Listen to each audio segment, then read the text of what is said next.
On behalf of Boulder Community Health, it's my pleasure to introduce this evening's speaker, Farrah Anwar. Board certified in internal medicine and endocrinology, Dr. Anwar received her medical degree from Nishtar Medical University in Pakistan. She completed her residency at Flushing Hospital Medical Center in Queens, New York, and received her endocrinology, diabetes, and metabolism fellowship from the Indiana University School of Medicine in Indianapolis. Dr. Anwar's primary area of expertise encompasses the comprehensive management of patients experiencing diabetes, thyroid diseases, osteoporosis, and pituitary and adrenal gland issues. She sees patients at Endocrinology Associates of BCH at Northwest Family Medicine in Superior. Welcome, Dr. Anwar.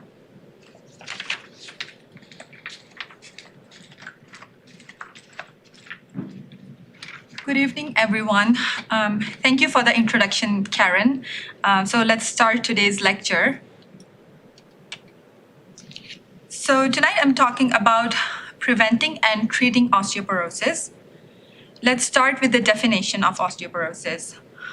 Osteoporosis is characterized by low bone mass, microarchitectural disruption, and skeletal fragility, resulting in decreased bone strength and an increased fracture risk. I just wanted to talk a little bit about the bone structure basics. There are various types of bone in our body, basically 6: long bones, short bones, flat bones, irregular bones, and structural bones. The two different types of tissue in the bone are compact bone tissue, also called the hard or cortical bone, and spongy bone tissue, also called cancellous or trabecular bone. In osteoporosis, the cortical bone usually becomes thin, and it also affects the structure of spongy bone. In the United States, an estimated 10 million people aged 50 years and older have osteoporosis. Most of these people are women. About 2 million are men. Just over 43 million people have weak bones or low bone mass, also called osteopenia, putting them at increased risk for osteoporosis. What is the clinical manifestation of osteoporosis? It has no clinical manifestations until there is a fracture. This is an important fact because many patients without symptoms incorrectly assume they may have osteoporosis. On the other hand, many patients with achy hips or feet assume that these complaints are due to osteoporosis. This is unlikely true in the absence of fractures.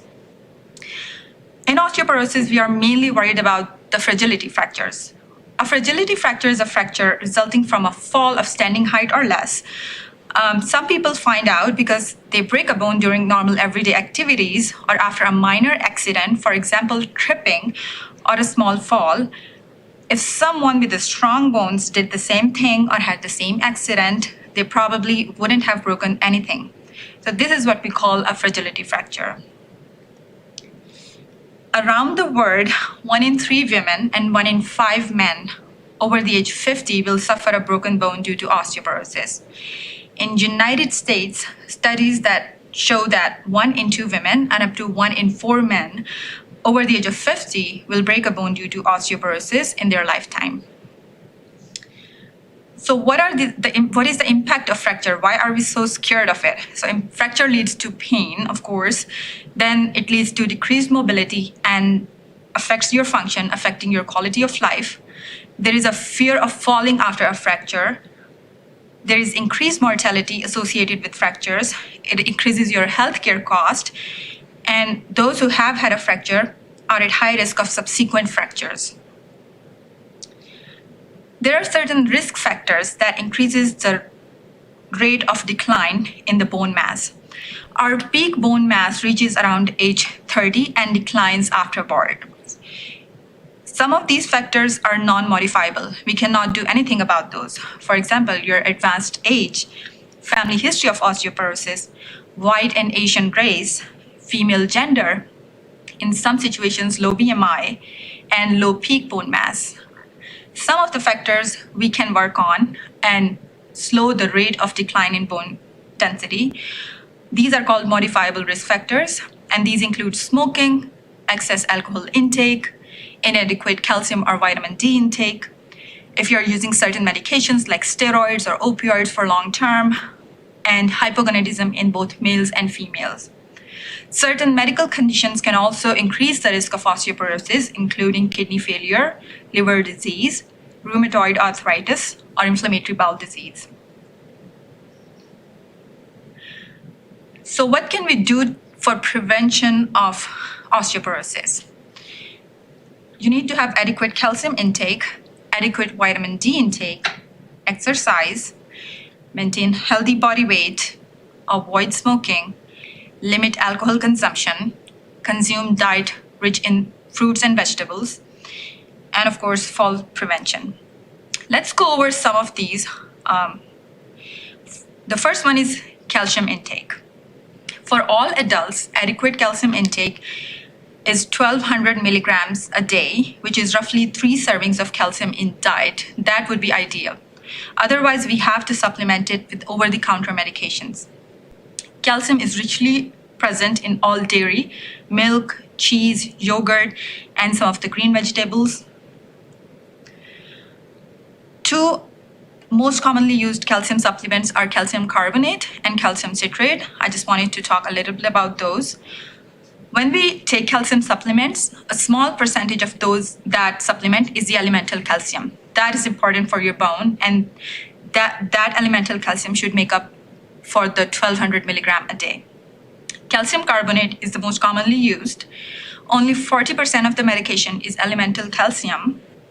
It is best absorbed in acidic environment, so it's best taken with meal. Some people who have to take proton pump inhibitors for stomach acidity or GERD for any other reason, that medication can reduce the absorption of calcium carbonate. The other most commonly used form is calcium citrate. Only 21% of the medication is elemental calcium, so it means that you will have to take more pills to make up the daily requirement. It is better absorbed. You don't have to take it with meals. It is not affected by proton pump inhibitors. It is mostly used by patients who had bariatric surgery. The other important nutrient for your bones is vitamin D. So daily requirement for vitamin D for optimum bone health is 800 units a day. In certain situations, higher doses may be required. For example, if you have malabsorption for some reason, or if you are taking any other medications which can increase the metabolism of vitamin D. The big example is anti-seizure medications. Again, if you're not able to have enough vitamin D in your diet, supplements are needed. So what about diet? An optimal diet for skeletal health includes adequate caloric intake to avoid malnutrition. We do not recommend modifying protein intake as a strategy to prevent bone loss. However, adequate dietary protein intake should be achieved, which is approximately 0.8 grams per kilo body weight. What about the supplements? A lot of patients ask me that they are taking magnesium, zinc, vitamin K, strontium. So these minerals are an important part of your bones. They play various roles in the body, including bone health. But the effectiveness of these supplements can vary, and their impact of osteoporosis may depend on individual factors. However, it is important to note that the research behind these supplements is mixed, and more high-quality studies are needed to know the effectiveness of these supplements. But you should have healthy diet, including fruits and vegetables that will give you adequate minerals needed for bones. So for exercise, engage in weight-bearing exercise for at least 30 minutes on most days of the week, and incorporate muscle strengthening and postural training exercises for 2 to 3 days a week. There is no convincing evidence demonstrating greater benefit from high-intensity exercise like running than from the lower-intensity exercise like walking. The benefits of exercise are usually lost if you stop doing the exercise. So it is important to pick a regular exercise regimen that you enjoy to facilitate long-term compliance. Fall prevention is one important measure that you need to take if you're diagnosed with osteoporosis, because it significantly increases the risk of osteoporotic fracture, especially in older adults. So you should take measures to prevent falls, and these can decrease the risk of fracture significantly. Just make sure in your home, if there are any loose rugs, electrical cords, or any other items that can lead to tripping and falling, just take care of that. Provide adequate lighting in all areas inside and outside of your homes, including staircases and entranceways. Avoid walking on slippery or wet surfaces. Avoid walking in unfamiliar areas. There are certain medications, especially older people, they're on multiple medication regimen, and some of those medications have increased risk of fall because they can cause something called orthostatic hypotension. So maybe discuss with your doctor if we can change any of these medications to the ones associated with less risk of fall. Again, as we age, our eyes can get affected, so visit an ophthalmologist or optometrist to regularly check your vision. So who should be screened for osteoporosis? Women age 65 and older, men age 70 and older, or anyone age 50 or older who has the risk factors, as we discussed earlier, or who has had a fragility fracture. So to screen for osteoporosis, we do a DEXA scan. And to diagnose the osteoporosis, we'll look at the report. This picture is just to show you how the report looks like. Osteoporosis is diagnosed based on DEXA scan, T-score at spine and hip of -2.5 or less. The second thing we'll look at is FREX score. FREX score is just a fracture risk assessment tool. It's a scoring system that estimates the probability of a fracture within the next 10 years. The output of FREX score is in the form of percentage. This tool just basically takes into account several risk factors and comes up with a number to give us that probability. If your score for major osteoporotic fracture is 20% or more, and for hip fracture is 3% or more, it means you have osteoporosis. The third thing, of course, is regardless of your T-score or bone mineral density, is the presence of fragility of fracture. If you have had a fracture like that, you have osteoporosis. So who to treat for osteoporosis? Anyone with established diagnosis of osteoporosis based on either T-score or FREX score or a presence of fragility fracture. And regardless of all these things, we also look at the risk factor. There are certain risk factors. For example, if you're taking high-dose steroids for a long time, even if you're not in osteoporotic range and you're in osteopenic range, you will need the treatment. So now once you're diagnosed with osteoporosis, you will see your doctor and they should take your history to have a proper assessment if they can identify any modifiable risk factors. They will do the blood tests, and some of those tests may include vitamin D, chemistry, kidney function, liver function, PTH. PTH is basically parathyroid hormone, which is important for your calcium and bone health. So they need to rule out if there is any issue going on there. They may also ask you to collect 24-hour urine to assess. This is one way of assessing, how much calcium you're taking. They may do certain bone turnover markers, and then they will move towards, after assessing all the risk factors, they will move toward treatment. So basically for management of osteoporosis, there are 3 areas. 1, you need to have healthy, balanced diet, adequate calcium and vitamin D intake. 2nd is exercise. And the 3rd is pharmacological treatment. So let's talk about the pharmacological treatments for osteoporosis. There are 2 main classes of the drugs that we use for osteoporosis. The first one, slow the rate of bone loss. We call these anti-resorptives. They act on the cells in bone that break down the bone.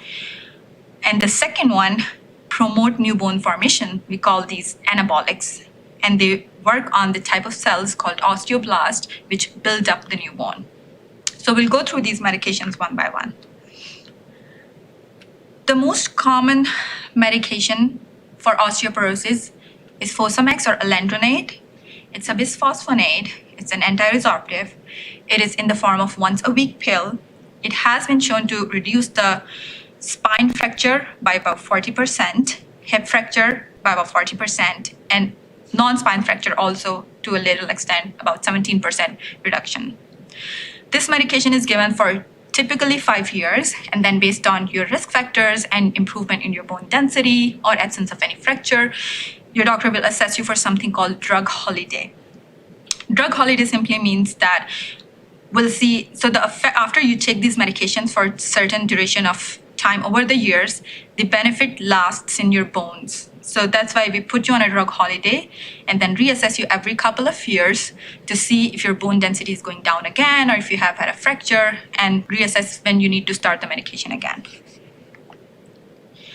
The second type of anti-resorptive is risendronate or Ectonil. It is also a bisphosphonate. It can be given once a day, once a week, or once a month. And it has shown the reduction in both your spine and non-spine fractures. Again, this can be given for 5 years and then reassessed for drug holiday. The third type is ibandronate or Boniva. This can be given once a month or in IV form every 3 months. This is only approved for reduction in spine fracture. The studies showed about 31% reduction in spine fracture. It is not approved for other types of fracture. Again, this can be given for 5 years. Then we have zoledronic acid, also called Reclast or Zometa. This is actually in the form of once a year infusion. This has been shown to cause reduction in your spine and non-spine fractures. This is typically given for 3 years, once a year infusion for 3 years, and then your doctor should assess you for drug holiday and see if we need to continue or give you a break. I just wanted to mention the most common side effect after you get the infusion. Some people may have flu-like illness, body aches, pain, or low-grade fever after the infusion, and not everybody gets that. And with each subsequent infusion, these symptoms get better. Then there is another type of anti-resorptive called denosumab or Prolia. This is actually an antibody that works on the pathway which causes the bone breakdown. This is in the form of subcutaneous shot. It's given once every 6 months. This has shown to cause about 68% reduction in vertebral fracture, 39% reduction in hip fracture, and 19% reduction in non-vertebral or non-spine fracture. So typically for Prolia, there is a risk of increased fracture, especially in your vertebra, if you stop medication all at once. So usually, especially in the past, we used to continue Prolia long term. But now, every 5 to 10 years, your doctor is going to assess the risk. If you remain high risk for fracture, then one option is to continue Prolia lifelong. The other option, if your bone density has improved significantly, no fractures, and markers have been looking good, your doctor can give you the previously discussed medication like anti-resorptive. The other one is bisphosphonates for a couple of years, and then assess the risk and give you a holiday. Before I move to other medications, I just wanted to mention osteonecrosis of jaw and atypical femur fracture. These two are very rare side effects of these medications that I just discussed. To reduce the risk of non-healing ulcer of jaw, we always ask if you have any active dental issues going on. Again, this is a very rare risk factor. If you have any active dental procedures being done, you have bad caries, you should always see your dentist to make sure this is taken care of, which also reduces the risk further. For atypical femur fracture, basically giving the drug holiday is one important measure that has shown reduction in the risk of what we call atypical femur fracture by about 80%. We call this atypical because the way your femur breaks, it is kind of in a atypical way than the regular fracture. Again, these two are very rare side effects, and the benefit of these treatments, as we discussed, is way more than these risks. Let's move toward anabolics now. So the first medication is teriparatide or Forteo. This is actually parathyroid hormone analog. It is in the form of daily injection. It causes 74% reduction in your spine or vertebral fractures, 39% reduction in your non-vertebral fractures.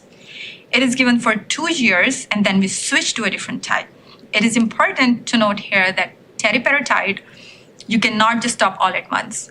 If you miss frequent doses or stop taking teriparatide without switching to the other anti-resorptives, you will lose your bone density like that, and you can break a bone. So the idea is build up the bone with these anabolics and then give you anti-resorptives to slow the breakdown of the bones. Previously, there was a very rare risk of osteosarcoma or bone cancer that was seen in rats during the studies done for the drug. For that risk, there was a black box warning by FDA to not use it for more than 2 years. This drug has been in market since 2002, and more than 1 million people have used it. And maybe we have seen 1 or 2 cases with this bone cancer. And the risk is same as in the people who are not taking the medication. So since they did not find any increased risk in post-marketing surveillance, FDA has removed that black box warning in 2020 for this reason. But again, we give it for 2 years typically. So if in rare situation, if you don't have any other option, this can be continued. Again, your doctor will help you decide that. So the second type of anabolics is abaloparatide or Tymlos. This also has the same mechanism of action. It is parathyroid hormone-related protein analog, works in the same way as Forteo, again in the form of daily injection. It also reduces both vertebral and non-vertebral fracture risk, and we give it for 2 years, and then we have to switch to the anti-resorptives. Now we have this new medication. This was basically approved in 2019. It's called romosozumab or Evenity. It is basically both anabolic and anti-resorptive. It works on the protein called sclerostin, which has an important role in the bone metabolism. This is given in the form of monthly injection. It reduces the risk of both vertebral and non-vertebral fractures. We give it for 1 year, and then we have to switch the medication to the anti-resorptives. We cannot stop it all at once.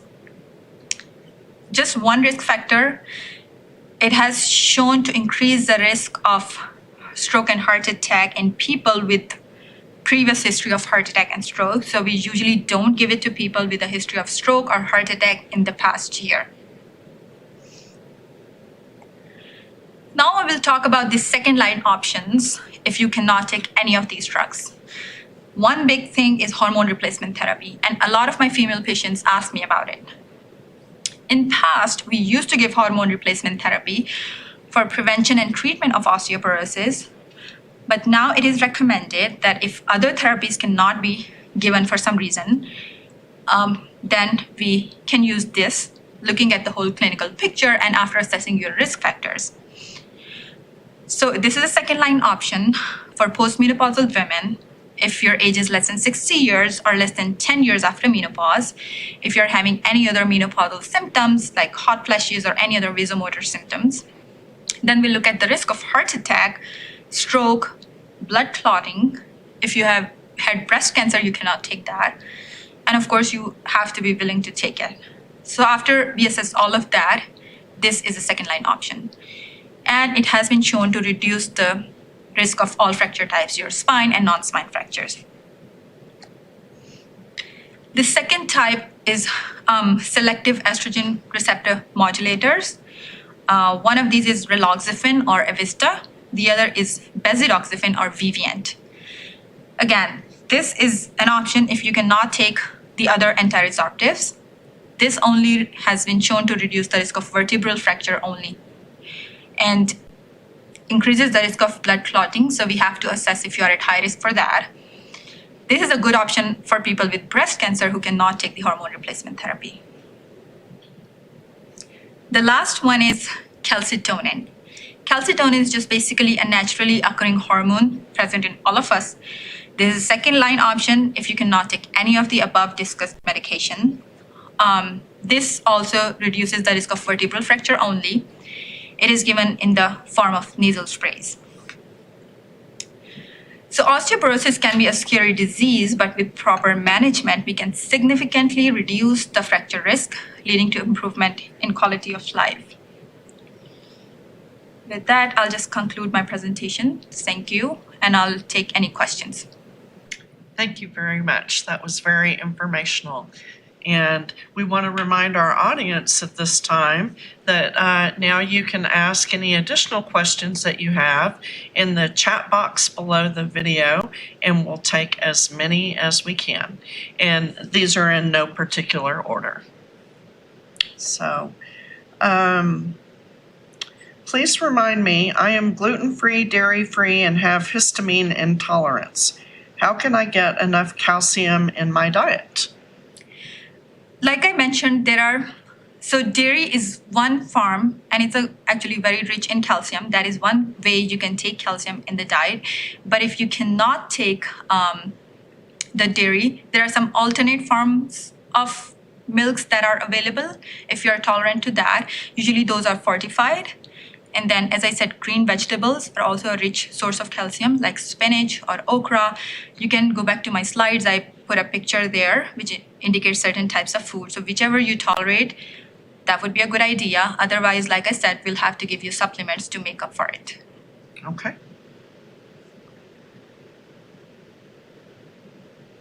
Are collagen and vitamin K supplements helpful for someone who already has osteoporosis? So as I mentioned earlier, these supplements, all of these, they are an important part of our bone health, and they are a part of bone metabolism.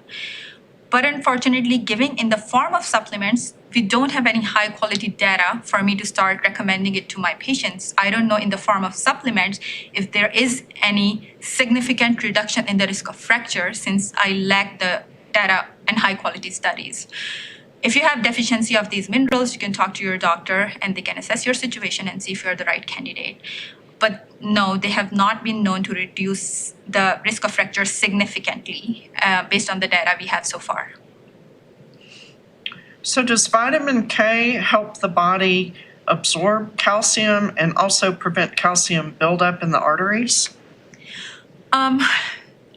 Based on what I have read so far, again, there is no good study done for that. So I cannot say it does, okay? So if you decide to take the supplement, just stay on the safer side and discuss with your provider. But no, so far based on my knowledge, there is no significant reduction. It does not interfere with the absorption of calcium or with the calcification of arteries. Okay. Is vibration therapy helpful? So that's a good question. We have these new studies done for, we have there are some programs which do vibration therapy. There are some programs which do dynamic bone exercises or trainings. Again, for all of these things, they have done studies on a limited number of people. Like the patient population they used the power was not high, which means the number of people was not high in those studies. Those were not high quality. Based on the limited amount of data we have, that has shown some improvement. But again, this is not good enough for me to recommend it to my patients. If you decide to go ahead and make sure it's safe for you, it's completely okay, but this should be done along with the medication therapies. Are the studies ongoing right now to add more people to the studies? I'm not really sure about that. I'll look into it, but so far the data is not very reliable. Okay. Is there a correlation between osteoporosis and CKD, which is chronic kidney disease, either one causing or affecting the other one? So osteoporosis does not give you CKD.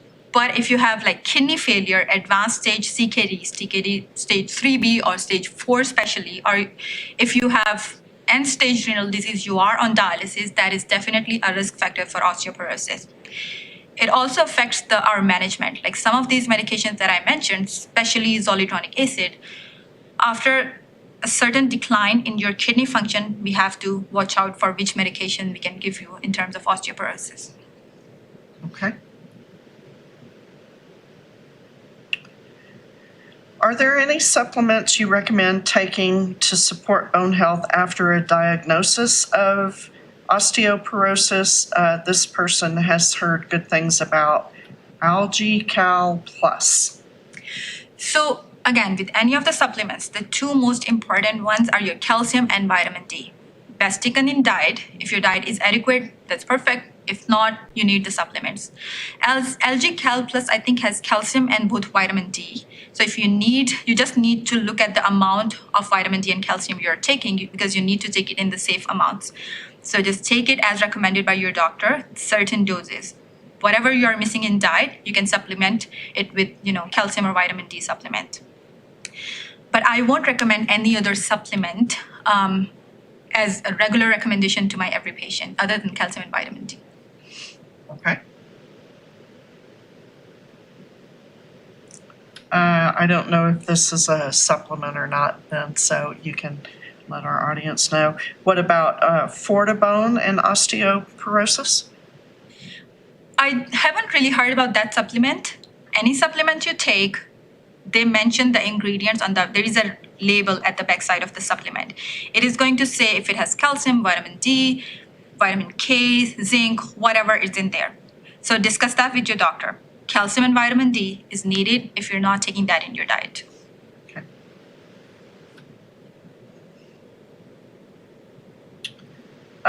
So this is about exercise. Does reformer Pilates and walking in water have any benefit in keeping osteopenia from becoming osteoporosis? Exercise is definitely beneficial. Pilates is a good exercise. The idea behind exercise is any physical stimulus for our bone, like weight-bearing stimulus for our bones, is a signal for it to, strengthen itself up. So with osteoporosis, if you're already diagnosed, you have to be careful about the weight-bearing exercises, about the weight that you're carrying. If you're carrying heavy weights, that can be a risk factor instead of being beneficial. So any exercise, walking is a very good exercise. Pilates helps you strengthen your posture and muscles. So yes, any exercise you can stick to is for as a regular basis is good for you.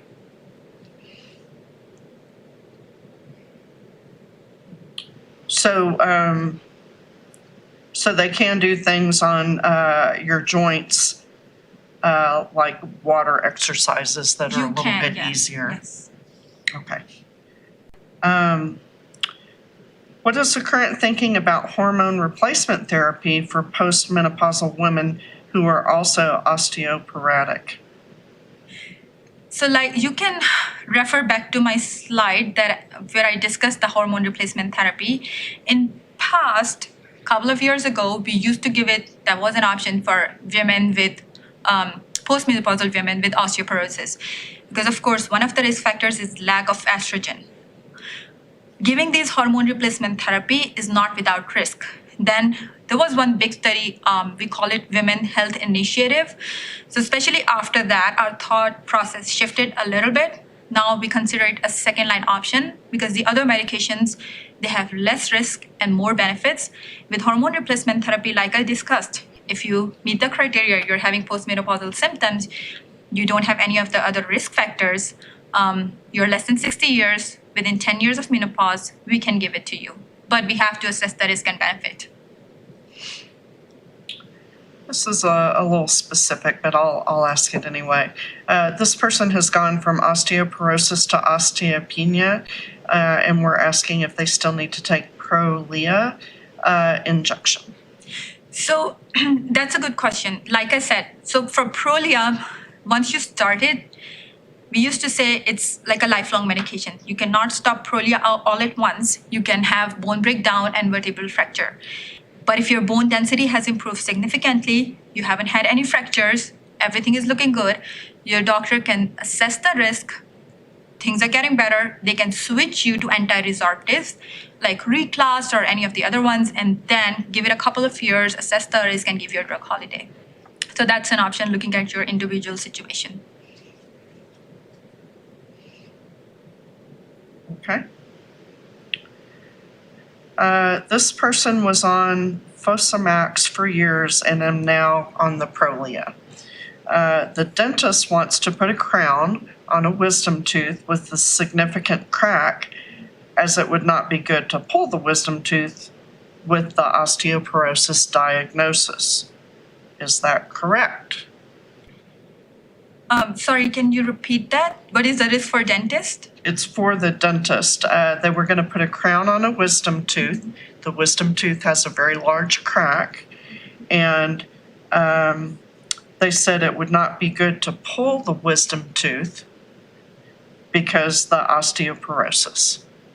I think that your dentist will be the best person to answer that question. I haven't heard about that, but again, I don't see people for that reason. So you should ask that question to your dentist. Why is there a risk for that? Taking these medications, along with taking these medications, he can definitely do that. There is no risk with the medications. But yeah, your dentist will be the best person to answer that. Is hiking a good exercise for someone diagnosed with osteoporosis? And is that enough, or should you wear a weighted backpack? Hiking is good because you're walking, you're climbing on a height. So that does give your bones a signal, a weight-bearing signal to build itself up. Just be safe, just watch out because you are at increased risk of fall. If you fall, you're at increased risk of breaking a bone.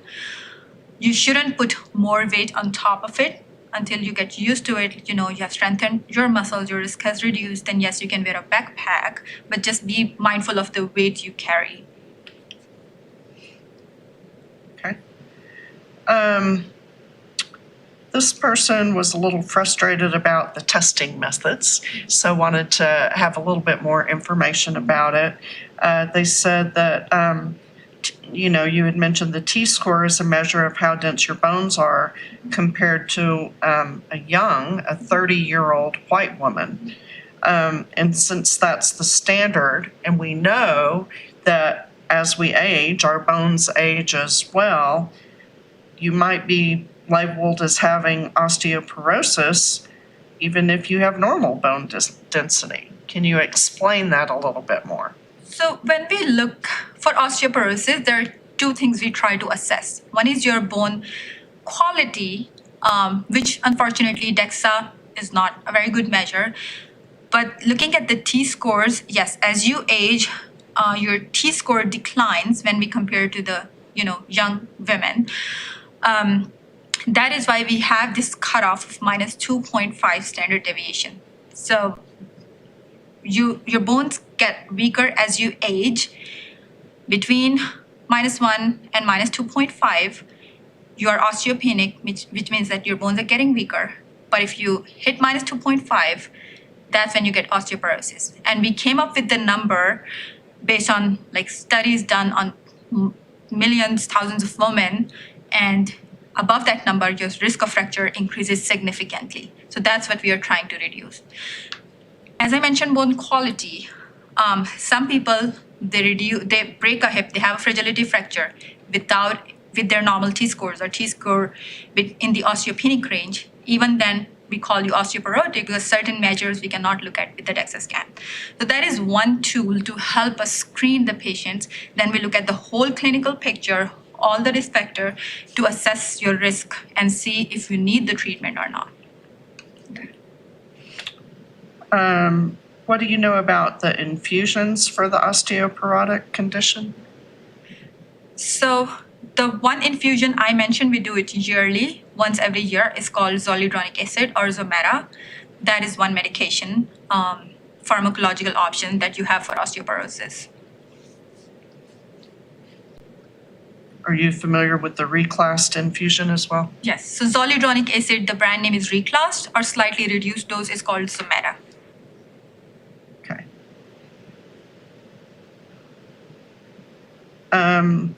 So as far as alternatives to the osteoporosis medication, can you talk to any of that, like Fishman's Yoga, Bone Coach, OsteoStrong?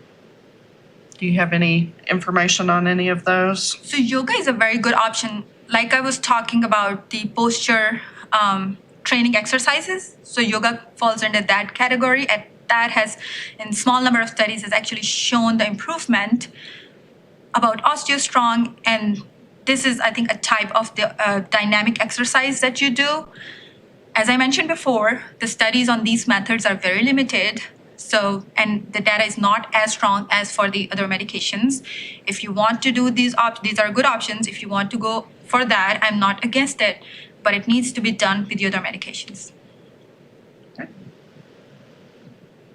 Can a person with a pacemaker have a DEXA scan?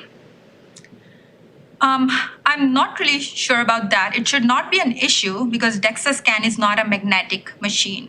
Typically, we have issues with them, like MRI, they use magnetic fields, and person with pacemaker can have an issue with that. DEXA scan is basically X-rays, so it should not be a problem, but your technician can take measures just to make sure it's not causing a trouble. Okay. Should you see a rheumatologist or endocrinologist for issues with osteoporosis? So that's a good question. I mean, both rheumatologist and endocrinologist, we have a lot of overlaps in terms of bones. Bones are now considered an endocrine organ because we know that multiple hormones affect our bones. And rheumatologist is the person who's specialist for your musculoskeletal health, and bones are part of that. So osteoporosis can be managed by both. So any person who's well-trained in osteoporosis treatment can be either rheumatologist or endocrinologist. So whoever you feel comfortable with, you can see either. Okay. So is it possible for osteoporosis to improve or merely just managed? So improvement, I would define it as reduction in the risk of fracture. If you haven't had any fracture, you have seen improvement in the scores in terms of, your DEXA scan, like T-scores or bone mineral density. That's another measure we look at the DEXA scan. So yes, in some people, we see dramatic improvement, like their scores go in the osteopenic range or even below that. In certain situations, we don't see that the score go down in the DEXA scan, but bone quality may be improving. And they haven't had any fracture, so that counts as an improvement for me. Has the FDA warning on Forteo for men been dropped? If you're talking about the osteosarcoma, then yes, it has been dropped. Okay.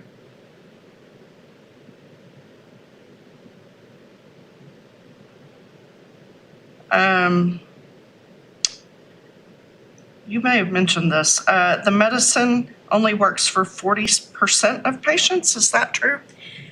So it's not true that it works for 40% of the patient. It's just that when we look at this is the reduction in the risk of fracture. And that is for certain medications. For every medication, it's a different number. Certain medications, they have been shown greater percentage in the reduction of the risk. So 40% means that, it has shown improvement, like you're 40% less prone to getting a fracture if you don't take the medication. Okay. So how can you tell if you're already getting enough calcium or if you should take a supplement? This is from a late 50s postmenopausal woman, but you can speak to it just in general as well. So like I said, like a rough idea to see if you're having adequate calcium in diet, if you're having 3 servings of calcium-rich foods like milk, cheese, yogurt, greens, there are certain fortified cereals, these kind of things. And you can look at, if you buy something, you can look it up, look on the internet, look on the labels. It does mention how many calcium is in there. So that's a rough idea to see how much calcium you're taking. Then your doctor can help you assess if you're taking enough calcium in your diet. One indirect way of assessing how much calcium you're taking is to look at your labs, like your chemistry. We can check your parathyroid hormone levels, and we can do your urine collection, especially 24-hour urine collection. So all of these things can help us assess if you're taking enough calcium or if we need to give you supplements. So talk to your doctor about it, or what kind of diets you're taking. They will help you assess what is missing if you need to take the supplements to help with that. Can you take a Vista with a history of retinal hemorrhage? As far as I know, yes, you can. It should not be a problem. But if there is any other risk involved, your ophthalmologist would tell you that. So this person has osteoporosis, but it's just in their right hip. and they sleep on their side, should they sleep on the other side? That's a tough call. Like sleeping, like change in position, it would not make a difference. I don't think so. If you like sleeping in one position is not going to increase the risk of fracture. If you fall or getting up, depending on how bad your osteoporosis is, that's when you can break a bone. So I don't think it will make a difference. Do you know of alternative, more natural treatments that are in development so that they're more natural, you don't have to be on them forever, and those sorts of things? So unfortunately, in terms of natural medications, I'm not aware of any like natural supplements that could help you. And they have done studies on multiple of these supplements and all of that.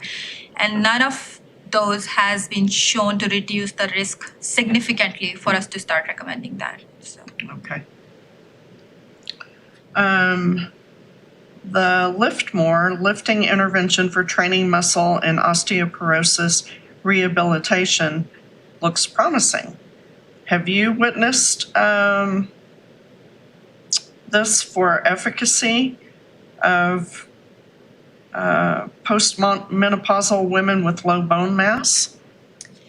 So my answer for this question will be the same as for the other therapies like dynamic bone training or vibration. Yes, lifting is a good exercise, but just watch out for the weight. And you can definitely do it. Any form of exercise that you can stick to is going to help out.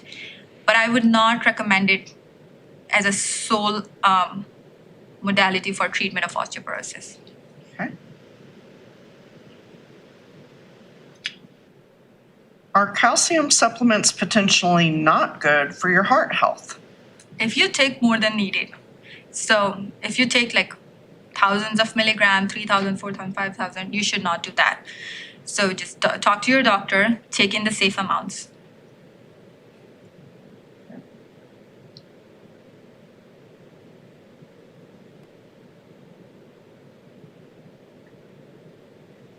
So the medications, this is a little confusing, but I'll try to get through this. The person is being told by their dentist that they're risk for teeth implants and oral surgeries. With the medication? Like a side effect of taking the medication. But they didn't mention the medication, sorry. I would say clarify with your dentist. The only risk we are worried about is, as I mentioned, is the osteonecrosis of the jaw. Like if you're having any active dental issues going on and we put you on medication, that can increase the risk slightly. So we look at both risks and benefit and see, if you're getting more benefit, then we continue it. Otherwise, we give you some time before starting the medication until the dental issues are resolved. Do you have a recommendation for calcium supplements that don't upset your stomach? So with the calcium supplements, in terms of absorption, citrate is better. You'll just have to take more pills for it, for some brands. But calcium citrate is not affected by if you're having any malabsorption.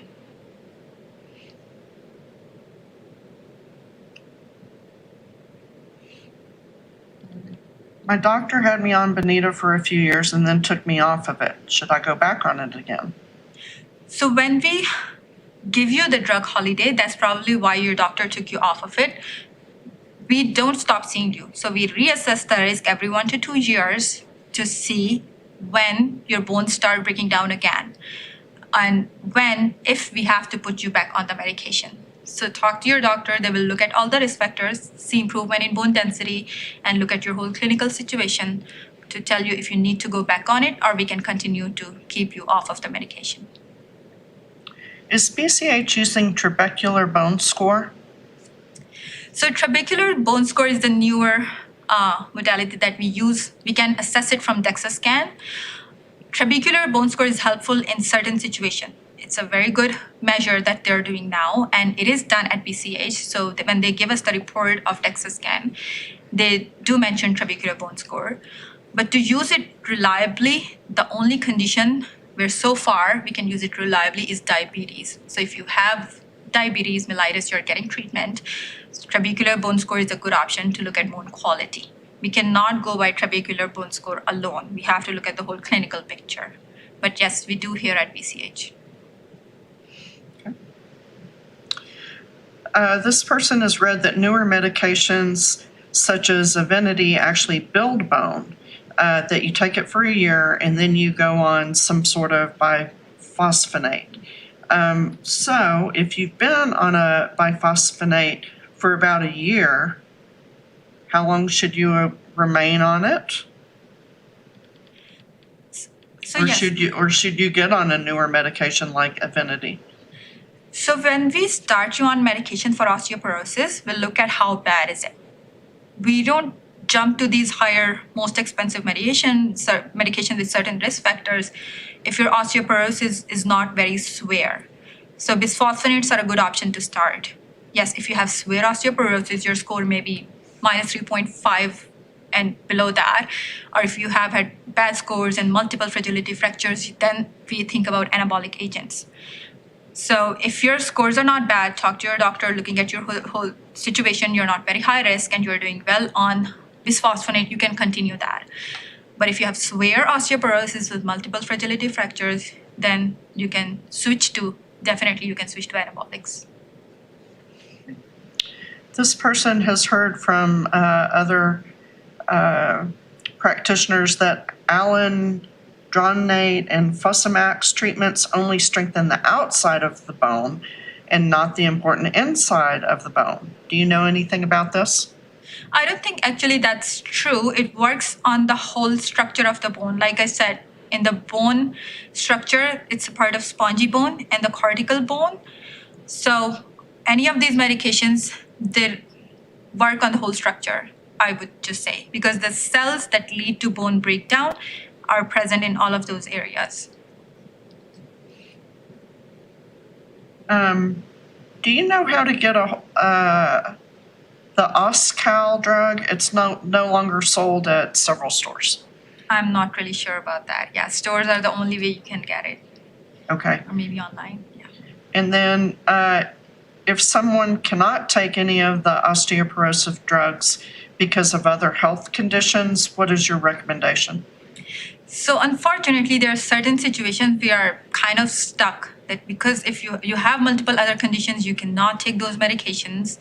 We don't have any other option. Continue good diet. Make sure you have adequate calcium, vitamin D. If you can exercise regularly, do that. So these are the best things you can do for yourself. The blood tests you mentioned, they're done before starting the medications, correct? Or are they done during the medications as well? They can be done during the medication. So before starting the medication, to assess the risk factors, we may not need all of those, but some of those, or in some situations we need all of those, we should do to assess which risk factors you have. During the course of treatment, sometimes we have to do some of those again to assess the situation. So it depends on everyone's individual situation. What is the best form of calcium for body absorption, tablets versus powder, or what do you recommend? I don't think there is a difference in that. It's just the formulation of calcium that's important. Like I just mentioned, calcium carbonate or citrate. Citrate, as I said, is better absorbed, but you have to take it in large quantities as compared to carbonate. Yeah. What are your thoughts on prunes and bone health? So prunes, again, if you can eat it, it's good. Continue that. Take in the safe quantities, like healthy balanced diet, a part of that as a part of fruit, but don't take extra quantities because has been shown it's not going to significantly reduce the risk. Should a K2 supplement be taken with D3? No, you don't have to take it. If you choose to take it, make sure it's safe for you and it's your decision, you can do it, but you don't require it for vitamin D absorption. This person is going to have a complete knee replacement pretty soon. Is there anything they need to be aware of? So I'm not sure if this person is on medication. if they are on medication for osteoporosis, it's safe to go for a knee replacement and they can continue the medication as they're doing.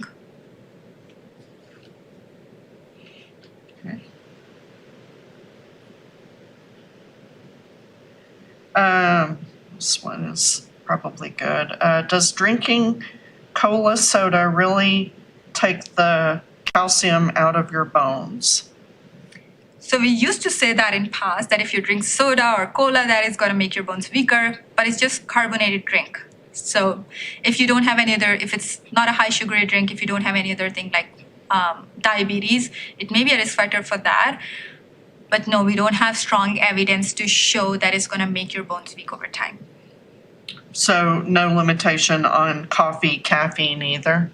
So just take in healthy amounts. Coffee you can drink, the healthy safe amount is generally considered 2 cups a day. But we don't know, we don't have enough evidence to say, yes, it's going to make your bones weaker. So you can drink coffee. Okay. Does a high protein diet influence if you get osteoporosis? Not really. So that's why, adequate protein intake in diet is important because it's important for your bone health. But taking more than needed or more than recommended quantities is not going to have a significant impact. So we don't usually ask patients to modify their diet for that. Just have a healthy recommended intake. We're just going to be able to take a few more questions here. Is there a relationship among fibromyalgia, osteoarthritis, and osteoporosis? So these fibromyalgia, osteoarthritis, and osteoporosis, these are 3 different things. It's not necessary that you have osteoporosis, you'll get the other 2, or if you have any of the other 2, you will get osteoporosis. Sometimes for management of fibromyalgia or osteoarthritis, you are given steroids, which can lead to bone loss, and that is a risk factor for osteoporosis. How often should postmenopausal women have bone density tests, especially once they've been diagnosed with osteoporosis? Usually it's recommended to do it every 2 years. In certain situations, when we're changing medications or based on other factors, you may need it in a year, but typically it's once every 2 years. So there's calcium in the water in the foothills and along the Front Range. Does this count as dietary calcium? So I have to look into that. I don't know how much calcium is in there. So maybe you can do the research and find out in 1 cup or 1 glass how many added calcium is in there. But you should have a total of about 1,200 milligram of elemental calcium a day, which is roughly 3 servings of your diet. So if it's close to roughly about 300 milligram, then yes, that would count as 1 serving. Do you see teens with a history of multiple fractures? No, I see only patients 18 years and older. Okay. Older than 18, yeah. Can hip replacement be successful when one has osteopenia? Yes, it can be successful. I have seen patients with osteoporosis undergoing hip replacement. So just talk to your surgeon. They will look at the risks involved, and osteopenia, with osteopenia, they shouldn't, it won't be a contraindication for that. Okay. And then any other information on medication risk on not being able to have dental implants or bone grafts done? So not really, yeah. So just discuss this with your dentist. If you're not on any of the other medications, it should be fine if you have osteoporosis. If your bone quality is really bad, then for some reason your dentist may not be comfortable doing it. But again, dentists would be best able to answer that. Okay. We want to thank all our audience for the audience participation this week and for the doctor for being so kind to answer as many questions as she could.